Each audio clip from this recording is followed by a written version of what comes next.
ஓம் சாந்தி. எல்லோரும் சந்தோஷமாக இருக்கிறீங்களா? சமீபமாக முஸ்லீம் மத தலைவர்கள் அவங்களுடைய பயான் ரொம்ப நல்லாயிருக்கும், விரும்பி கேட்பேன் நான். ஸோ அதனால் அடிக்கடி அவங்க சம்மந்தப்பட்டது நமக்கு யூடியூப்பில் வரும் இல்லையா. அதில் துவானா ப்ரேயர். அதில் கழிவறை செல்லும் முன் ஓத வேண்டிய துவா அப்படின்னு இருந்துச்சு. இதுக்கு கூடவா துவா இருக்குது அப்படின்னு யோசித்தா, அடுத்தது பார்த்திங்கன்னா உடலுறவு கொள்வதற்கு முன் ஓத வேண்டிய துவான்னு இருந்துச்சு. அடப்பாவீங்களா, இதுக்கெல்லாம் கூட துவாவா அப்படின்னு தோணுச்சு. ஏன்னா ஜென்ரலாகவே முஸ்லீம்கள் மீது உள்ள குற்றச்சாட்டு என்ன அப்படின்னா, அந்த முஸ்லீம் தீவிரவாதிகள் கொலை செய்கிறதுக்கு முன்னாடி அல்லாஹ் அக்பர் சொல்லுவாங்க, இன்னும் அதுக்குன்னு ஒரு ப்ரேயரை வேறு சொல்லுவாங்க. அப்போ எல்லா தப்புக்கும் ப்ரேயரை சொல்கிறாங்களே அப்படி தான் தோணுச்சு. ஏன்னா விலங்குகளை வெட்டுறதுக்கு முன்னாடி கூட அது மாதிரி ஒரு துவா பண்ணுவாங்க. ஸோ அதை தான் அவங்க ஹலால் முறைப்படி செய்த பிரியாணி அப்படிலாம் சொல்லுவாங்க. அதனால் அவங்க வெளியில் சாப்பிட மாட்டாங்க. முஸ்லீம் கடையில் தான் சாப்பிடுவாங்க. ஆக்சுவலாக எல்லா மதத்துலேயுமே ப்ரேயர் இருக்குது இல்லையா. இப்போ கிறிஸ்தவ மதத்தில் கூட சாப்பிட்றதுக்கு முன்னாடி கடவுளுக்கு நன்றி சொல்லுவாங்க. இந்து மதத்தில் கிருஷ்ணார்ப்பணம், பிரம்மார்ப்பணம்ன்ட்டு கடவுளுக்கு அர்ப்பணமே பண்ணுவாங்க. ஆக்சுவலாக இந்து மதத்துலேயும் இதெல்லாம் இருந்திருக்கலாம். இந்த மாதிரி கழிவறைக்கு போகிறதுக்கு முன்னாடி ஒரு ப்ரேயர், ஏன்னா குளிக்கிறதுக்கு முன்னாடி இருக்குது. பிராமணர்கள் அதை ஃபாலோ பண்ணுறாங்க, சாப்பிட்றதுக்கு முன்னாடியும் ஃபாலோ பண்ணுறாங்க. பட் மற்ற விஷயங்களை அவங்க ஃபாலோ பண்ணுறாங்களா? ஏன்னா இன்றைக்கி பிராமண பழக்க வழக்கங்கள் அப்படியே ரொம்ப குறைஞ்சிட்டு வந்துடுச்சு. அதனால் இப்போ அவர்களுக்கே தெரியுமா அப்படின்னு தெரியல. அதேமாதிரி உடலுறவுக்கு முன்னாடி அந்த மாதிரி ஒரு ப்ரேயர் இருக்குதா அப்படின்னா, இவங்க அதுக்கு நேரமே குறிக்கிறாங்க, சாந்தி முகூர்த்தம் அப்படின்ட்டு. ஸோ அப்போ கண்டிப்பாக அதுக்கும் ஒரு ப்ரேயர் இருந்திருக்கும். இப்போ பிராமணர்கள் ஃபாலோ பண்ணுறாங்களான்னு தெரியல.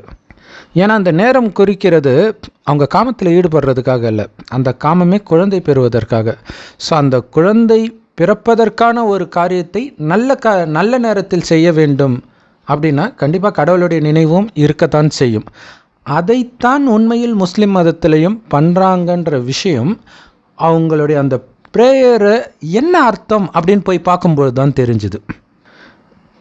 உடலுறவு கொள்வதற்கு முன்பு அவங்க செய்கிற ப்ரேயர் ஆக்சுவலாக பெரும்பான்மையானவர்கள் செய்கிறது கிடையாதுன்றது தான் உண்மை. அதை அந்த மத குருமாரே சொல்கிறார், நம்ம பண்ணுறதே கிடையாது, ஆனால் இதை பண்ணணும் அப்படின்னு சொல்லியிருப்பாங்க. என்ன அப்படின்னா, இறைவனின் திருப்பெயரால் தொடங்குகிறோம். இது ஆக்சுவலாக எல்லா ப்ரேயருக்குமே இப்படி தான் ஆரம்பிக்கும். அடுத்தது, என்னை ஷைத்தானின் தீமைகளிலிருந்து பாதுகாப்பாயாக, எனக்கு நீ கொடுக்கும் சந்ததியையும் அல்லது குழந்தைகளையும் சைத்தானின் தீங்கிலிருந்து பாதுகாப்பாயாக. இதோடைய உண்மையான அர்த்தமே அவங்க அங்கே காமத்தில் ஈடுபடுறதே குழந்தை பெறுவதற்காக. அதனால தான் அங்கே குழந்தையை பற்றி பேசுகிறாங்க. ஸோ அப்போ சைத்தான்கிட்டேருந்து பாதுகாக்கிறது அப்படின்றதுடைய அர்த்தம் என்னென்னா, காமம் பயங்கரமான அடிக்ஷன். ஆனால் அதே நேரத்தில் அதன் மூலமாக தான் குழந்தையும் பெற்றாகணும். அப்போ இது குழந்தை பெறுவதை தவிர வேறு எதற்கும் நான் இதற்கு அடிமை ஆகிடக்கூடாதுன்றதான் அதோடைய உள்ளர்த்தமே. அதனால தான் நீங்கள் பார்த்தீங்கன்னா, காமத்தில் நிறைய விஷயங்களை பண்ணக்கூடாதுன்னு தடை செய்யப்பட்டிருக்கும் குரானில். குறிப்பாக காமத்திற்காக வாயை பயன்படுத்தக்கூடாது, அந்த காமம் சார்ந்த உறுப்புகளில் பின்னாடி இருந்து காமத்தில் ஈடுபடக்கூடாது, இந்த மாதிரி நிறைய விஷயங்கள் இருக்கும். உண்மையிலே இன்றைக்கி காமத்துக்கு எல்லாரும் அடிமையானதுக்கு முக்கியமான காரணம் ஆபாச படங்கள். சாதாரண படத்திலே நிறைய கவர்ச்சி காட்சிகள், இது அடுத்தது ஆபாச படத்துக்கு இட்டுட்டு போகுது, அடுத்தது காமத்தில் பல வகையான விஷயத்தில் ஈடுபட போகுது. அப்போ என்னென்னா, ஒரு இடத்தை நீங்கள் ஆரம்பிச்சிட்டிங்கன்னா அடுத்த நிலைக்கு அது போயிடும். ஸோ இதை அற்புதமாக ஒரு முஸ்லீம் மத போதகர் ஒன்று சொல்லியிருப்பார். என்ன சொல்லியிருப்பார் அப்படின்னா, ஒரு ஹராம் நாம் பண்ணாமல் இருக்கணும். ஹராம்னா பாவம், ஹலால்னா நல்லது, ஓகேங்களா. ஹராம் பண்ணாமல் இருக்கணும்னா நிறைய ஹலாலை கூட நம்ம தவிர்க்க வேண்டி இருக்கும் அப்படின்னு சொல்லியிருப்பார். அதுக்கு உதாரணம் அற்புதமாக சொல்கிறாரு. பக்கத்தில் இருக்கிறவங்க கிட்ட நட்பாக பழகணும், இது ஹலால், அனுமதிக்கப்பட்ட ஒன்று. பக்கத்து கடைக்காரங்க கிட்ட நல்லா அன்பாக பழகிறது, இதெல்லாம் அனுமதிக்கப்பட்ட ஒன்று. ஆனால் பக்கத்தில் இருக்கிற கடை ஒரு வட்டி விடுற கடைன்னு வச்சுக்கோங்களேன். அப்போ அவங்கக்கிட்ட நீங்கள் நல்லா பேசணும்ல, வழக்கமாக பேச்சு எங்கே போகும்? வட்டி விடுறதை பற்றி தான் போகும். நீங்கள் சொல்லுவீங்க இதெல்லாம் தப்புன்னுவீங்க, எல்லாம் சொல்லுவீங்க. ஆனால் உங்கள் கண்ணு முன்னாடியே வட்டிக்கு விட்டு அவன் அடுத்தடுத்த கடை போடுறதை நீங்கள் பார்ப்பீங்க. ஸோ அப்போ ஒரு டைம் இல்லைனாலும் ஒரு டைம் நீங்கள் ஏதோ ஒரு விதத்தில் கஷ்டப்படும் பொழுது, ஆமாம் நான் எல்லாம் ஃபாலோ பண்ணேன், எங்கே என்னை எல்லாம் காப்பாற்றுறாரு, அவன் நல்லா தானே இருக்கிறான் அப்படின்ட்டு வட்டிக்கு வாங்க ஆரம்பிப்பீங்க, அல்லது வட்டிக்கு விடக்கூட ஆரம்பிப்பீங்க அப்படின்னு சொல்கிறார். அப்போ என்ன பண்ணணும்? மற்றவங்க கூட பேசுகிறது அனுமதிக்கப்பட்ட ஒன்று, ஆனால் இது அடுத்தது எங்கே இட்டுட்டு போய் விடும். அதனால் அந்த மாதிரி நபரோட நீங்கள் பேசாமல் இருக்கிறதோ அல்லது அந்த இடத்த விட்டு கடையை காலி பண்ணி வேறு இடத்துல போடுறதோ தான் உத்தமம் அப்படின்னு சொல்லுவார். அதே மாதிரி தான் குரானில் அனுமதிக்கப்படாத காமத்தின் பல செயல்கள் இருக்குது இல்லையா? அது நீங்கள் காமத்தில் விழுந்தாலே அடுத்தடுத்து நீங்கள் அங்கே போயே தீருவீங்க, தப்பிக்க வாய்ப்பே கிடையாது. ஆனாலும் காமம் இல்லாமல் குழந்தை பிறக்காது. அதற்காக தான் அந்த பிரேயர். இது குழந்தைக்காக மட்டுமே காமத்தில் ஈடுபடுகிறேன், ஆனால் இதுக்கு நான் அடிமையாக கூடாதுன்றது தான் சைத்தானிலிருந்து என்னை பாதுகாப்பாயாக. இதனால் பிறக்கிற குழந்தை, காமத்தினால் பிறக்கிற குழந்தை காம உணர்வு வராதா? வரும் இல்லையா? ஸோ அதையும் நீ பாதுகாத்துடு அப்படின்னு சொல்கிறது தான் அதோடைய உண்மையான அர்த்தம். மற்றபடி கடவுள் நினைவில் இருக்கிறவனுக்கு எப்படி காம உணர்வு வரும் இல்லையா? ஒவ்வொரு தடையும் காமத்தில் ஈடுபட்டு இருக்கும்போதெல்லாம் இந்த மாதிரி ப்ரேயரை சொல்லிவிட்டு ஒருத்தன் ஆரம்பிக்க மாட்டான் கண்டிப்பாக. ஏன்னா கடவுள் இருக்கிற இடத்துல காம உணர்வு இருக்காது, காம உணர்வு இருக்கிற இடத்துல கடவுள் நினைவு கொஞ்சம் கூட இருக்காது. ஸோ நிறைய பேர் வந்து நக்கல் பண்ணுவாங்க அரேஞ்ச் மேரேஜை. என்ன இது, ஒருத்தர் இன்னொருத்தரோட காமத்தில் ஈடுபடுறதுக்கு பெற்றோர்கள்லாம் பார்த்து சேர்த்து வைக்கிறதா? அப்போ வந்து காமத்துக்கு அங்கே முக்கியத்துவம் கொடுக்கல. அதனால தான் ஊரை சேர்த்து திருமணம் எல்லார் முன்னாடியும் பண்ணுறது, ஆசீர்வாதம் வாங்குறது. ஆனால் இன்றைக்கி மனிதர்களுடைய புத்தி ஃபுல்லாக காமம் நிரம்பிடுச்சு. ஆசீர்வாதம் பண்ணுறதுக்கு கூட்டத்தை கூப்பிட்டா அவன் எவ்வளோ அழகாக இருக்கிறா பாருன்ட்டு இவன் மனதால் விபச்சாரம் பண்ணிகிட்டு இருக்கிறான், மேடையில் இருக்கிற மாப்பிள்ளையோடையும் பொண்ணோடையும். ஸோ அப்போ உண்மையிலே வந்து அந்த குரானில் சொல்லப்பட்ட மாதிரி உடலுறவுக்கு முன்னாடி, அதாவது குழந்தை பிறப்புக்காக செய்யப்படுற அந்த உடலுறவுக்கு முன்னாடி செய்ய வேண்டிய இந்த ப்ரேயர், அது பலிக்கணும்னா, அதாவது நீங்கள் அந்த சைத்தானுக்கு காமத்துக்கு அடிமையாகாமல் இருக்கணும்னா, பெண்களுக்கு வந்து பர்தா போடுறாங்க இல்லையா, அது உடலுறவின் பொழுதும் இருக்க வேண்டும். எப்படி வந்து டாக்டர் வந்து பெண்ணை நிர்வாணப்படுத்தி குழந்தை ஆப்ரேஷன் பண்ணி எடுக்கலை, அந்த குறிப்பிட்ட இடம் மட்டும் தெரிகிற மாதிரி வச்சுட்டு உடம்பு ஃபுல்லாக மூடி தான் இருப்பாங்க, அதனால தான் அவங்களுக்கு காம உணர்வு வராது. ஸோ அந்த மாதிரி தான் காமத்திலே ஈடுபடணும். அப்போ தான் வந்து அதுக்கு நீங்கள் அடிமையாகாமலும் இருப்பீங்க. அப்படின்னு அர்த்தம், வெளியில் பர்தா போடுற மாதிரி வீட்டிற்குள்ளும் கணவன் முன்னும் எப்போவுமே பர்தா போட்டு இருந்தால் மட்டுமே அந்த கணவன் சைத்தானுக்கு அடிமையாகாமல் இருப்பான். அதேமாதிரி கிறிஸ்தவ மதத்தில் வந்து இந்த திருமணம் செய்யும் பொழுது ஒன்று சொல்லுவாங்க, கணவனும் சரி மனைவியும் சரி. என்ன சொல்லுவாங்க அப்படின்னா, இந்த உடலை விட்டு உயிர் பிரியும் வரை நான் இவளை கைவிட மாட்டேன். அதே மாதிரி அந்த பெண்ணும் சொல்லுவாள், இவரை கைவிட மாட்டேன், இவருக்கு உண்மையாக இருப்பேன் அப்படின்ட்டு. ஆனால் உண்மையில் அப்படி சொல்லக்கூடாது. ஏன் தெரியுமா?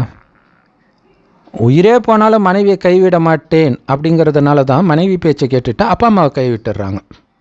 அதேமாரி இந்து மதத்தில் கூட பார்த்திங்கன்னா கணவன் சொல்லுவான், இந்த பெண் முதலில் சிவனுக்கு மனைவியாக இருந்தால், பிறகு பிராமணர்களுக்கு மனைவியாக இருந்தால், பிறகு தேவதைகளுக்கு 33 கோடி தேவதைகளுக்கு மனைவியாக இருந்தால், இப்பொழுது எனக்கு மனைவியாக இருக்கிறாள்.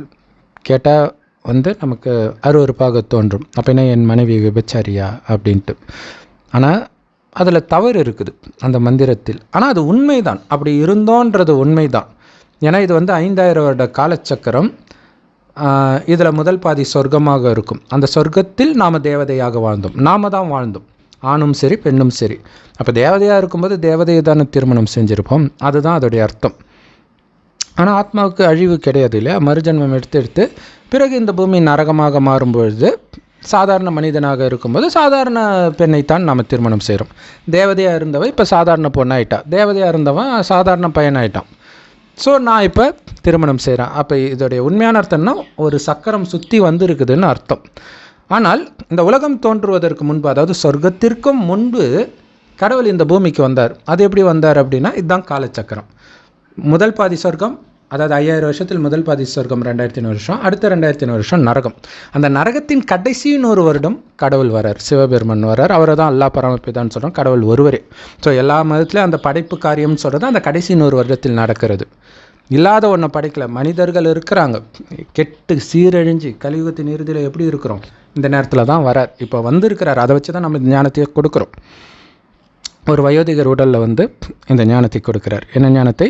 ஆரம்பத்தில் சொர்க்கமாக இருக்கும்போது காமம், கோபம், பற்று, பேராசை, அகங்காரம்னா என்னன்னே தெரியாமல் பரிசுத்தமான குழந்தைகள் மாதிரி இருந்தீங்க. அதனால தான் இயேசு கூட பரிசுத்தமான குழந்தை மாதிரி ஆகாமல் நீங்கள் சொர்க்கத்துக்கு போக முடியாதுன்னு சொல்லியிருப்பார். அப்படி நீங்கள் இருந்ததுக்கு காரணம் என்ன அப்படின்னா, உங்களுடைய கவனம் உங்களில் மட்டுமே இருந்தது, உங்களில் மட்டும் இருந்தது, உங்களுடையவைகளில் இல்லை, உங்களில் இருந்தது. அதுக்கு என்ன அர்த்தம்? இந்த உடம்பு என்னோட உடம்பு இல்லையா, நான் கிடையாது இல்லையா. அப்போ உங்களிலிருந்து, உங்களுடையவைன்றது உங்கள் உடம்பு, உடம்பு மேலே கவனம் இல்லை, உடலை சார்ந்த உறவுகள் மேலே கவனம் இல்லை, உலகத்தின் மீது கவனம் இல்லை, உங்களில், அதாவது ஆத்மாவில் இருந்தது. ஆத்மா எடுத்த உடல் இது. அந்த ஆத்மா பூர்வ மத்தியில் நட்சத்திரம் மாதிரி ஜொலிக்குது, அதனால தான் அங்கே போட்டு வைக்கிற பழக்கம் இருக்குது. ஸோ ஆத்மாவாகிய நான் தான் கண் வழியாக பார்க்குறேன், வாய் வழியாக பேசுகிறேன், உடல் மூலமாக எல்லா காரியத்தையும் செய்கிறேன்றது சதா உங்களுக்கு ஞாபகம் இருக்கும். மற்றவர்களை பார்க்கும்போது அந்த ஆத்மா அந்த உடலை பயன்படுத்தி பேசுது, காரியம் செய்து. இந்த கவனம் இருந்ததுனால அவங்க வெளி உலக விஷயத்துக்கு மயங்கலை. அதனால தான் அவங்களுக்குள்ள காமம், கோபம், பற்று, பேராசை, அகங்காரம்னா என்னன்னே தெரியாது. அவ்வளோ பரிசுத்தமாக இருந்தால் எப்படி குழந்தை பிறக்கும் அப்படின்னா, கணவனும் மனைவியும் நமக்கு ஒரு வாரிசு வேணும் அப்படின்னு நினைக்கும்போது மனைவி கர்ப்பம் உருவாள். அந்த அளவுக்கு பரிசுத்தமாக தேவதை இருந்ததுனால தான் இந்துக்கள் அவங்களுக்கு இன்றைக்கி கோயில் கட்டி கும்பிட்றோம். அந்த மாதிரி ஒருத்தர் இருந்தார் கிறிஸ்தவ மதத்தில்ன்றதுனால இயேசுவையும் கடவுளுக்கு ஈக்குவலாக கிறிஸ்தவர்கள் வணங்குறாங்க. முஸ்லீம் மதத்தில் அப்படி யாரும் இருந்ததாக சொல்லப்படல. அதனால் அவங்க அல்லாவை தவிர வேறு யாரையும் வணங்குறது கிடையாது. அல்லான்றது கடவுள் தான், சிவபெருமான் தான். இப்போ கடவுள் என்ன மெயினாக ஞானம் கொடுக்குறாருன்னா, உடல் உணர்வில் காமம், கோபம், புலனின்பம் இதுக்கெல்லாம் மயங்கினதுனால அவ்வளோ சுயநலம், பழி வாங்குற குணம், பொறாமை, பேராசை, அதனால் எவ்வளோ பாவம், எவ்வளோ கொலைகள் இதெல்லாம் பண்ணிகிட்டு இருக்கிறோம். ஸோ இதில் இருந்தெல்லாம் தப்பிக்கணும். மறுபடியும் உடல்ன்றதை மறந்து ஆத்மானு உணரு. ஆனாலும் முடியலையே, ஆத்மா மயங்கி கிடக்குதே வெளி உலகத்தில். அப்போ அந்த மயக்கத்திலிருந்து தெளிகிறதுக்கு தான் கடவுள்கிட்டேருந்து சக்தி எடுக்கணும். இப்போ அவரை பற்றி அறிமுகத்தை கொடுக்குறார். நீங்கள் எப்படி பூர்வமத்தியில் நட்சத்திரம் மாதிரி ஜொலிக்கிறீங்களோ உங்கள் ஆத்மா, அது மாதிரி நானும் செம்பொன் நிறமான ஒளி உலகத்தில் நட்சத்திரம் மாதிரி ஜொலிக்கிறேன். நானும் உங்களை மாதிரி ஆத்மா தான். ஆனால் நீங்கள் பிறப்பிறப்பு சக்கரத்தில் வந்தீங்க, தாயின் கர்ப்பத்தில் குழந்தையாக ஒருபோதும் சிவபெருமான் பிறப்பதில்லை. ஆத்ம ஜோதியாகவே இருக்கிறனால தான் அவர் லிங்க ரூபத்தில் நம்ம பூஜை பண்ணுறோம். மற்ற எல்லா இந்து சாமிக்கும் மனித உடல் இருக்கும். மற்றபடி கழுத்தில் பாம்பு போட்டுட்டு பரமசிவன் சொல்கிறது சிவன் கிடையாது, சங்கர். அந்த லிங்கம் தான் சிவனை குறிக்கிறது. அவர் ஒரு வயோதிகர் உடலில் இந்த ஞானத்தை கொடுக்கிறார். அந்த வயோதிகருக்கு பிரம்மான் பேர் வைக்கிறார். எதுக்கு வர்றாரு? அவர் வாயை பயன்படுத்தி ஞானத்தை சொல்ல. அப்போ சிவலிங்கத்தில் கீழ்ப்பகுதி பிரம்மாவுடைய வாய், அதனால தான் அது பேரே கோமுகி, பசுவின் வாயின் அர்த்தம். ஸோ மேலே இருக்கக்கூடிய முட்டை வடிவம் தான் சிவனை குறிக்குது. ஸோ அவர் கொடுக்குற ஞானம், உங்களை ஆத்மான்னு உணர்ந்து மீண்டும் என் ஒருவனை மட்டும் நினைவு செய்யுங்க, அதுதான் முக்கியம். அவரை தவிர வேறு எதுவுமே வரக்கூடாது புத்தியில். அப்போ தான் ஆத்மாவுக்கு அந்த சக்தி வரும். அதுதான் பைபிளில் எவன் ஒருவன் என்னை விட, அதாவது கடவுளை விட தாயையோ தகப்பனையோ கணவனையோ மனைவியோ குழந்தையோ பேரையோ புகழையோ அதிகம் நேசிக்கிறானோ அவன் சொர்க்கத்தில் பிரவேசிக்க மாட்டான் என்று சத்தியமாக சொல்கிறேன் இயேசு சொல்லியிருப்பார். இதெல்லாம் இருக்குது அதில். ஆனால் அதுக்கு இதுதான் அர்த்தம்னு தெரியாது. ஏன்னா கடவுளை எப்படி அவங்க நினைக்கிறது? அவங்க இயேசுவில் கடவுள் நினச்சிட்டு இருக்கிறாங்க. இயேசு மனித உடலாச்சே இல்லையா? ஸோ அப்போ கடவுள் எப்படி இருப்பார்னு தெரிந்தால் தானே நினைக்க. அவர் என்ன பண்ணார்னு தெரிஞ்சால் தானே அவர் மேலே அன்பு வர்றதுக்கு. ஸோ இப்போ தான் சொல்கிறார், 5000 வருடத்திற்கு ஒரு முறை, இந்த 5000 வருஷத்தை ஒரு கல்பம். ஸோ ஒவ்வொரு கல்பத்திலும் இறுதி 100 வருடம் இந்த ஞானத்தை கொடுத்து மீண்டும் உங்களை தூய்மையாக்கி குழந்தை மாதிரி பரிசுத்தமாக்கி சொர்க்கத்துக்கு தகுதிப்படுத்தி அனுப்புறது மட்டும்தான் கடவுளுடைய வேலை. ஸோ அப்போ ஏன்னா மீண்டும் இது சொர்க்கமாகுது. ஆனால் சொர்க்கத்துக்கு நீங்கள் தகுதி தானாக அடைய மாட்டீங்க, கடவுள் கொடுக்குற ஞானத்தின் மூலமாக மட்டும்தான் அடைவோம். மற்றபடி மனிதர்கள் சொன்னது எல்லாமே நீ பாவம் செய்யி என் பேரால் செய், அப்படி ஆயிடுச்சு இல்லையா? ஆடு மாடு வெட்டுறியா, என் பேரால் வெட்டு. எல்லா மதத்துலேயும் அதான் பண்ணுறாங்க இல்லையா? காமத்தில் ஈடுபடுறியா, என்னை நினச்சிட்டு ஈடுபடு. அப்படின்னா என்ன அர்த்தம்? எதுவுமே பாவம் இல்லைன்ற மாதிரி ஆயிடுது. அட மனுஷனை கொலையே பண்ணுறியா, என்னை நினச்சிட்டு பண்ணு இல்லையா, அர்ஜுனா நீ என்னை நினச்சிட்டு அம்பு விடு, பாவம் கிடையாதுன்னு கிருஷ்ணர் சொன்னார்னு வருது. அதே தான் முஸ்லீம் தீவிரவாதிகளும் பண்ணுறாங்க. அப்போ சைத்தான் சொல்கிறாங்க, இந்து மதத்தில் மாயா அப்படின்னு சொல்கிறாங்க, கிறிஸ்தவ மதத்தில் சாத்தான்றாங்க. எல்லாமே காமம், கோபம், பற்று, பேராசை, அகங்காரன்ற இந்த 5 விகாரத்தை தான் குறிக்குது. இந்த 5 விகாரம் ஆணிடமும் இதே 5 விகாரம் பெண்ணிடம் உள்ள இணைந்த ரூபம்தான் 10 தலை ராவணனை தவிர, ராமாயணத்தை சொன்ன மாதிரி 10 தலையை தூக்கிட்டு எந்த மனுஷனும் ஒரு காலமும் இருந்ததும் கிடையாது, இருக்க போகிறதும் கிடையாது. அப்போ ஈஸியாக புரிஞ்சிக்கிறது, அதாவது இது வந்து முக்கியமானது. காமம், கோபம், பற்று, பேராசை, அகங்காரம், இது இல்லாமல் போகாமல் பழி வாங்குற குணம் நிறைய இருக்குது. அப்போ சுருக்கமாக மாயா சாத்தான் எதை தெரியுமா சொல்ல முடியும்? கடவுளை மறக்க வைக்கிற அத்தனையுமே இல்லையா. உங்கள் மனைவி சாத்தான் கிடையாது, ஆனால் மனைவியின் மீது உங்களுக்கு மோகம் வரும்போது கடவுளை மறப்பீங்க, அந்த மோகம்தான் சாத்தான். புரியுதா? அதனால தான் உங்கள் உடலுறவு கொள்ளும் பொழுது முஸ்லிம்கள் என்னை சைத்தானின் தீமையிலிருந்து பாதுகாப்பாயாக இல்லையா, இது வந்து சந்ததியை உருவாக்குறதுக்காக வேறு வழி இல்லாமல் பண்ணுறேன். ஏன்னா இது சொர்க்கம் கிடையாது, நரகம் ஆயிடுச்சு. நரகத்தில் காமத்தினால தான் குழந்தை பிறந்தாகணும். ஆனால் அதுக்கு நான் அடிமை ஆகிடக்கூடாது. என் சந்ததி இது காமத்தினால பிறந்தால் அது கண்டிப்பாக காமத்தில் விழும் இல்லையா, அதையும் நீ எப்படியாவது காப்பாற்று. ஆனால் முடியாது, அது வேறு விஷயம். ஆனால் அப்படி சொல்கிறாங்க. ஸோ காமத்தினால் தவறு செய்ததை தான் ஆதாம் ஏவாள் தங்களுடைய அந்தரங்கத்தை மறைத்தார்கள் கடவுள் முன்னாடி அப்படின்னு சொல்லப்பட்டிருக்கும் குரான் பைபிளில். அதோடைய அர்த்தம் என்ன அப்படின்னா, எதன் மூலமாக அவர்கள் பாவம் செய்தார்களோ அதை மறைக்கிறார்கள்னு அர்த்தம். அது இந்து மதத்துலேயும் இருக்குது. மகாபாரதத்தில் துரியோதனனும் அப்படி தானே பண்ணுவான், அவனும் அதே மாதிரி அங்கே வாழை இலையை வச்சு மறைச்சிட்டு போவான் அவங்க அம்மா முன்னாடி. ஸோ இங்கே அம்மாவும் அப்பாவுமா இருக்கிறது கடவுள். ஸோ அவர் சொல்கிறார், காமத்தை விடு, ஆத்ம உணர்வில் இரு, என் நினைவில் இரு, சொர்க்கம் வரப்போகுதுன்னு. ஆனால் காமத்தை விட முடியல, 2500 வருஷம் அதுக்கு அடிமையாயிட்டோம் இல்லையா. ஸோ அதனால் விட முடியாமல் கடவுள்கிட்ட நீ மறைச்சனா மீண்டும் மீண்டும் அதே தவறை செய்வ, அதுவே உன் அழிவுக்கு காரணமாகும். அப்படிங்கிறதுனால தான் அங்கே துரியோதனன் இறப்பதாக காட்டப்பட்டு இருக்கிறது. ஆனால் கதைப்படி அது வேற ஒரு காரணமாக போகிறதுனால உங்களுக்கு இந்த உட்பொருள் தெரியாமலே போயிடும்.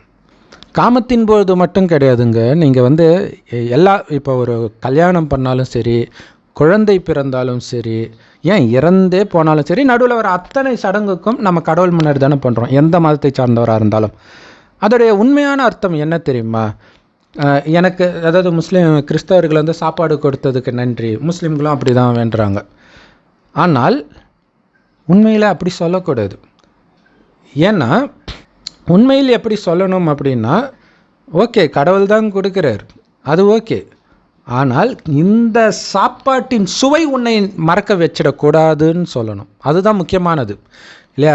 அப்போ மனைவியை திருமணம் ஆகும்போது கடவுள் முன்னாடி போகும்போது, இந்த கணவன் வந்துட்டதுனால புதிய உறவு கிடைத்ததால் உன்னை நான் மறக்க மாட்டேன் அப்படின்னு நீங்கள் கடவுள்கிட்ட சத்தியம் பண்ணணும். அதுதான் உண்மையான பிரேயர்.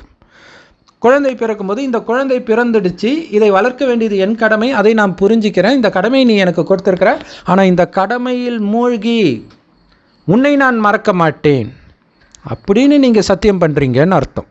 ஸோ அதனால தான் பைபிள் குரானில் கதை இருக்கும். இப்ராஹிமுடைய ரொம்ப நாள் குழந்தை பிறக்கலை, 100 வயது கழித்து பிறக்கிற குழந்தைய வந்து கடவுள் எனக்கு பலி கொடுனோடனே கண்ணை மூடிட்டு போய் பலி கொடுக்க போகிறார். அப்படின்னா என்ன அர்த்தம்? இதுன்னு நான் நினைக்கலன்னு அர்த்தம். கடவுள் வந்து கொலை பண்ண சொல்கிறாருன்னு அர்த்தம் கிடையாது. எல்லா மதத்துலேயும் வரும் இதே கதையே. பிள்ளைக்கறி சாப்பிட்ட சிவபெருமான்றதும் இதே கதை தான் இருக்கும். கடவுள் கொலை பண்ண சொல்ல மாட்டார். ஆனால் இதுன்ற உணர்வு நீ வச்சிருந்தா, என்னைக்கா இருந்தாலும் ஒரு நாள் இறந்து தானே ஆகணும், அந்த நேரம் நீ துடிப்ப. ஸோ அதேமாரி மனைவியின் மீது மோகம் அளவுக்கு அதிகமாக ஆகுது, இறந்தா துடிப்ப. இப்போ இறக்குறதில்ல, பறந்துடுறாங்க கள்ளத்தொடர்பில், இன்னும் துடிக்கிற. நீ கடவுள் மீது மட்டும் உனக்கு பற்று இருந்தால் நீ அது உனக்கு வழியே கொடுத்துருக்காது. ஸோ அப்போ இந்து திருமண மந்திரம் முதலில் சிவனுக்கு மனைவியாக இருந்தால், இப்போ நாம் சிவனை மட்டும் நினைக்கிறோம். எப்படி ஒரு புது மணப்பெண் தன் கணவனையே நினச்சிட்டு இருப்பாள். ஆக்சுவலாக நிச்சயமான உடனே அந்த ஆணையை தான் நினச்சின்னு இருப்பாள் இல்லையா. அப்பா அம்மா கூட பேசினாலும் சரி, சாப்பிட்டாலும் சரி, குளித்தாலும் சரி, எங்கே போனாலும் அந்த நிச்சயிக்கப்பட்ட பையனுடைய நினைவிலே மூழ்கி கிடப்பலே. அந்த மாதிரி கடவுளை நாம் நினைக்கணும். அப்போ தான் நம்ம இது வரைக்கும் செய்த பாவம் எல்லாம் நீங்கும், உடல்ன்ற உணர்வு மறக்கும். ஸோ அப்படி கணவனாக நாம் அவரை நினைக்கிறதுனால சிவனுக்கு மனைவியாக நாம் ஆகிறோம். யார்? ஆத்மாவை சொல்கிறார், உடலை சொல்லலை. கடவுளுக்கும் உடல் கிடையாது, அதனால் நம்மளும் ஆத்மான்னு உணர்ந்து அவரை நினைக்கிறோம். அப்போ இந்த கடைசி 100 வருடம் கடவுளுக்கு நாம் மனைவி ஆகிறோம். கடவுள் ஒரு வயோதிகர் உடல் மூலமாக இந்த ஞானத்தை கொடுக்கிறார் இல்லையா. அந்த வயோதிகருக்கு பிரம்மான்னு பேர் வைக்கிறார். இந்த பிரம்மாவை தான் மற்ற மதத்தில் ஆதாம்னு சொல்கிறது. அந்த பிரம்மாவாய் வழியாக இந்த ஞானத்தை கேட்பவர்கள் தான் பிராமணர்கள். பிராமண ஜாதிக்கும் இதுக்கும் சம்மந்தம் இல்லை, இது பிராமண வர்ணம்.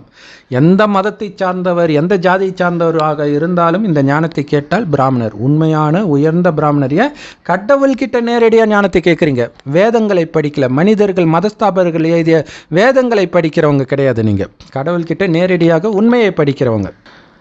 அப்போ பிராமணனை மணந்தேன் அப்படின்னா என்ன அர்த்தம்னா, குடும்பத்தோடு இந்த ஞானத்தை எடுக்கிறீங்க அப்படின்னா 2 பேரும் பிராமணன் ஆயிட்டீங்க.